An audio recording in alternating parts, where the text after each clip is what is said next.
Add a little extra pop inside your greeting cards with this easy fun fold pop-up made with patterned paper.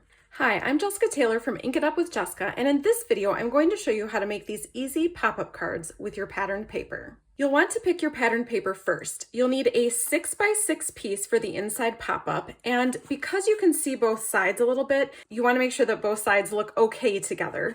And it also works best if your paper has an all-over pattern. Let me show you why.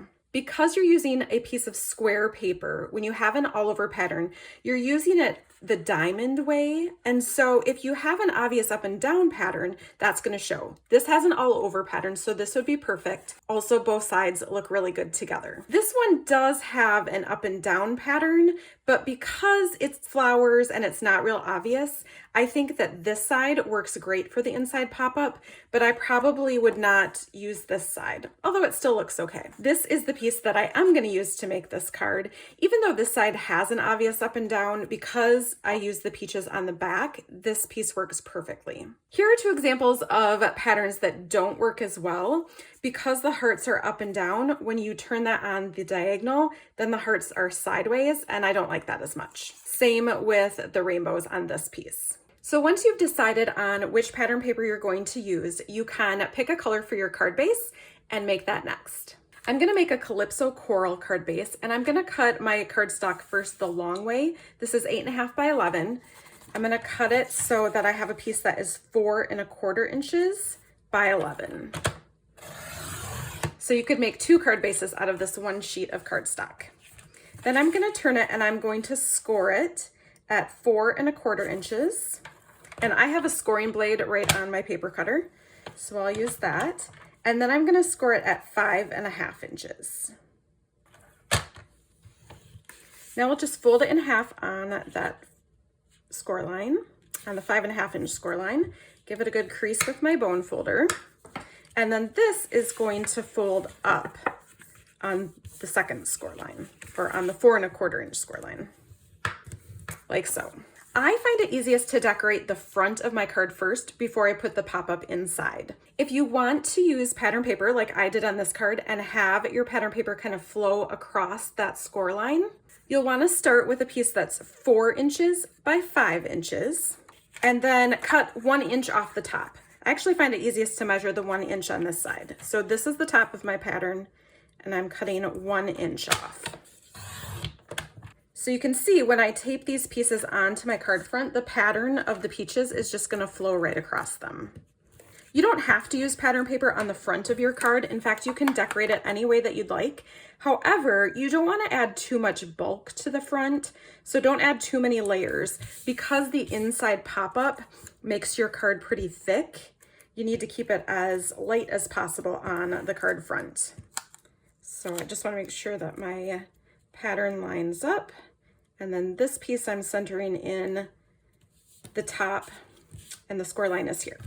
If you want to add ribbon to the top of your card, this is when I would do it. And I just wrap the ribbon around the top and make sure that I give myself enough to tie a knot with. I have scissors that I use just for cutting my ribbon so that my ribbon scissors stay sharp. And then I'm just going to tie this in a knot. It takes all my concentration. People often ask if I have tips for this. I don't. I wouldn't say that I'm the best person at tying knots. And that one didn't turn out as nice as that one, but it will do. So then I'll just trim the ends off. Okay, the next thing that we're gonna do is add tape on the inside of the top of the card. So in between these two score lines is where I want to add tape to just tape this down. I've heard this called a book binding.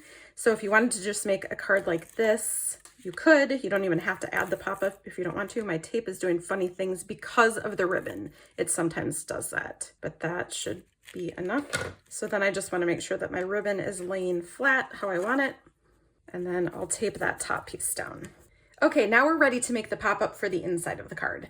Again, you want a piece of 6x6 pattern paper. I like to use double-sided paper, but if you just have one side, that's fine. Whatever pattern you want to show here in the pop-up, you're going to start with that side up.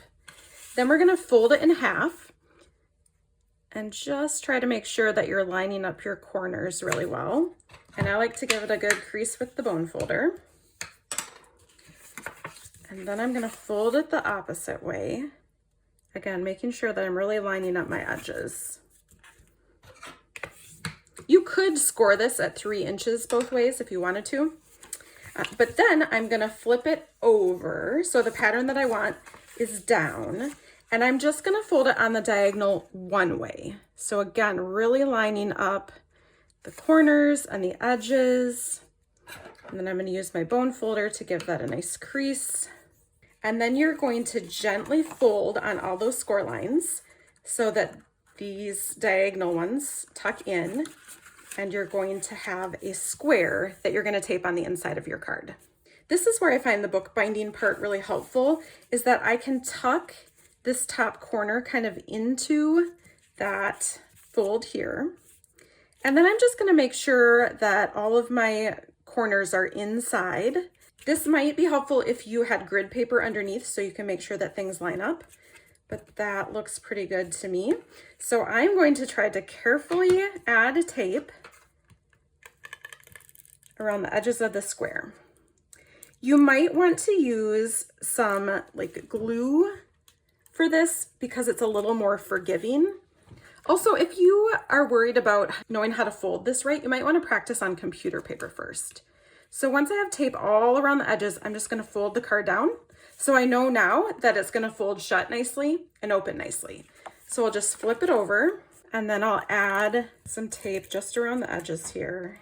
And then again, I'll fold that closed so that I know everything will work properly and it'll fit in an envelope. So now at this point, if you wanted to add a greeting on the front of your card, you could. I always like to look at where the pattern is. So for this one, I might add a circle greeting here because there's kind of a big spot here without peaches. On this one, I just stamped happy birthday and banner cut the end on just a 1/2-inch strip of white cardstock. The final thing you'll want to do is on the inside, you want a place that you can write on. So I have a piece of 2 3/4 inch by 2 3/4 inch white paper that I would tape right in there. And when you're stamping your greeting on there, remember that you're using it on the diamond. So you don't want to stamp your greeting this way on the square. You want to stamp it so that it's on a diamond, and then you would just tape that inside your card. That's it. I hope that you will grab some pretty papers and give this easy pop-up card a try. Your friends will be so impressed when you send a card like this to them. Happy stamping!